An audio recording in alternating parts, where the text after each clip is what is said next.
Last night, you briefly heard about Ophir Liebstein. Ophir was the mayor of Sha'ar HaNegev Regional Council.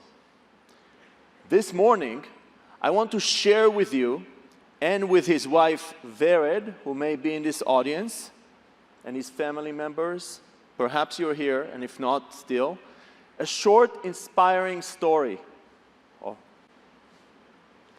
A short, inspiring story about Ophir. In January, Ophir invited me for a visit. We drove in his car on the bumpy road along the border with Gaza.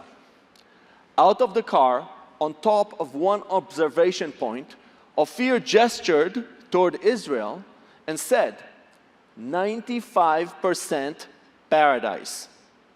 You heard that sentence yesterday from Michal. I trust that it must have been a regional mantra. Ophir and I came out that day to envision peace-building humanitarian projects that will help the residents of Gaza. Looking at Bet Hanun, Ophir added, 50,000 Hamasniks are controlling 2 million Gazans. Who would have imagined what these Hamasniks had in store for us? On October 7, Hamas terrorists attacked Ophir's kibbutz, Kfar Aza. He grabbed his gun, he went out to protect his community. He fell dead by his house. His son Nitzan was murdered also that day. Vered, other members of the Liebstein family, I feel blessed by the legacy of Ophir. His funeral, the eulogies by President Herzog, by his colleagues, by the legendary Miriam Peretz. Is she here? Miriam. Yes, to Miriam Peretz. And most importantly, by your sons, were heart-wrenching, but also inspiring. I know that Ophir and Nitzan's memory will be a blessing for many. Ophir was very proud of his turf. Sapir College, schools, parks, forests, resilience centers, high-tech center, a pool for people with disabilities. You know all these places because wherever we stopped, there was a sign with the blue and green box. Ophir and I snapped this picture and sent it to Russell. Hope you remember that, Russell. My name is Gidi Grinstein. And 9 years ago, my team and I founded a venture called TOM, Tikkun Olam Makers. I stand before you today as one proud grantee and partner of JNF USA. To explain our vision and partnership, I introduce you to Noam. Noam is a wounded veteran who lost his arm. Israel's Ministry of Defense gave him a prosthesis that costs $15,000. With it, Noam can do a lot, but he wants to do even more. He wants to cook and to paint. So a team of students created a second prosthesis for Noam that would cost $150. They signed off their intellectual property to the public domain and deposited their creation on our website. A few months later, our TOM community in Singapore met Boone in the green shirt. With no arms, he does have a simple wish. Think about it. He wants to go to the bathroom independently. So TOM Singapore improved on Noam's creation and solved Boone's challenge. Later came Yael. She's from Bnei Brak. Without an arm, she still wants to play the violin. Another team of students made her dream possible. And after Yael came Moshe, who wanted to play the guitar, and Eliran, who wanted to play basketball with his son, and Esther, who wanted to use her tablet. And today, the TOM prosthesis is parametric, customizable to any stump, and weighs just 1 pound. Most importantly, thank you. Most importantly, it can be manufactured anywhere with a simple 3D printer for the cost of a designer's jeans. But our vision was bigger than creating a few solutions to a few problems. We envisioned a platform that houses thousands of solutions, helping millions in Israel and around the world. We wanted the residents of Western Negev to have the same access as those living in New York City, in Tel Aviv, or here in Denver. And today, we have 800 solutions in different phases of development on our website. Ours is one of the largest libraries of open source and free solutions for people with disabilities. We have operated in 150 countries and 150 locations in 35 countries, and the numbers keep growing.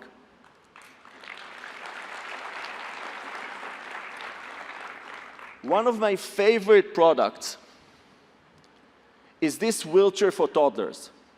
It is so intuitive that kids who never walked can immediately roam around the room by the power of their hands.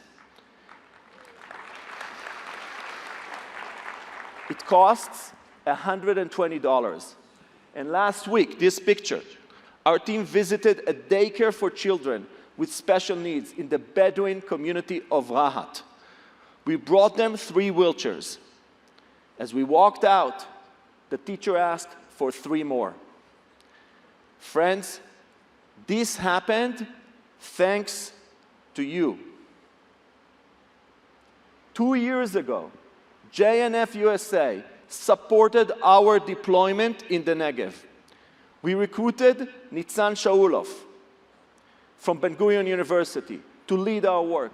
He collaborated with Soroka, Adi Negev, Sami Shamoun and Sapir College, Lakia Middle School, Eretz Ir, the Lauder Center, Tzad Kadima, Beta Galgalim, and other organizations. Many of them are your affiliates, grantees, and partners. His work was so impressive that he was invited to meet Secretary Blinken.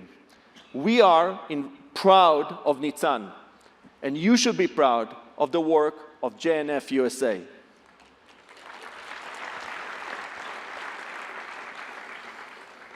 Beyond social impact, Tom's goal is also to strengthen the good standing of Israel and Jewish communities around the world. Our top priority was to do so on campuses by building relationships with those who can become our allies. In August, 75 Tom Fellows from 62 universities in 10 countries, including the US, Israel, Bahrain, the UAE, and Morocco, came together in Atlanta, Georgia, for 3 days of orientation. This is their picture. If you look closely, it's not your usual suspects in an Israeli Jewish international campus program in America today. When Russell and I met to forge our partnership, we discussed the confluence of our visions. Yours is to leapfrog the Negev and the Galil and to help people with disabilities. Ours is for the Jewish people to improve the lives of millions in a distinctly Jewish and Israeli manner. Our connection point was to turn the Negev into a model for the global Tom movement. You see, for millennia, the Jewish contribution to humanity has been qualitative through our laws, institutions, and ideas. But in the past decades, we have been able to also make a quantitative contribution by helping hundreds of millions of people. Our secret sauce, as you heard from Erel, combines Israel as a playground for innovation, the power of technology, the worldwide web of Jewish communities, and the passion for Tikkun Olam that is infused among us. In that global humanitarian spirit, on October 6, I was still planning to participate in the annual meeting of the World Bank in Marrakesh. And the agenda was to help people in Africa. But by October 8, our lives and plans were reoriented. each to do what we can to address the basic needs of Israelis who were displaced and wounded. Last night, you heard from Talia about these monumental challenges. In our specific case, 5 weeks ago, we were asked to provide one weighted blanket to treat trauma. Today, we're striving to deliver 1,000 blankets to survivors, to displaced families, to children and adults, and even to those who are coming back from the captivity in Gaza. On October 6th, we were discussing manufacturing each prosthesis upon demand. Today, we plan to 3D print dozens of units each day. And as you know, our story is just a tiny fragment of the inspiringly immense mobilization of Israel's civil society. Indeed, the war brought us back to the fundamentals of Jewish societal responsibility. While technical and technological innovations of the startup nation are critically important, the Jewish people has led in humanity because of our social and communal innovations. And while it is great to create solutions for rich societies and people, the Jewish people has stood out because of our care for the vulnerable. We are brought together by immense challenges: grieving, healing, rebuilding, homecoming, and bringing back the kidnapped, bringing them back home. I am confident that JNF USA and all of you here will play a critical role in our comeback. But as daunting as these challenges are, we must acknowledge that things could have been far worse.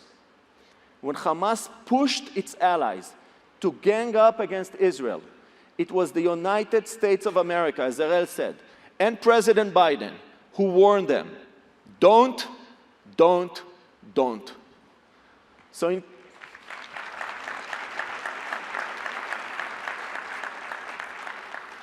in closing, I want us to think about one additional challenge, which is how to express gratitude. Last week, Americans celebrated Thanksgiving, and Jews read in Parashat Vayetze about Yehuda, whose name comes from Todah. We are very thoughtful about how we express gratitude. In July 2026, 3 years from now, the United States of America will celebrate 250 years of independence. Imagine that moment. Toward that date, every minority in America will highlight its legacy. And my question is, what will be our story? Friends, what is happening in Israel, in the depth of our crisis, can be modeled and replicated to help millions of Americans. We can connect Kiryat Malachi with Los Angeles and Sderot with San Diego. And that connection can materialize by JNF USA and by all of you. That connection can be our gratitude to America. Thank you very much.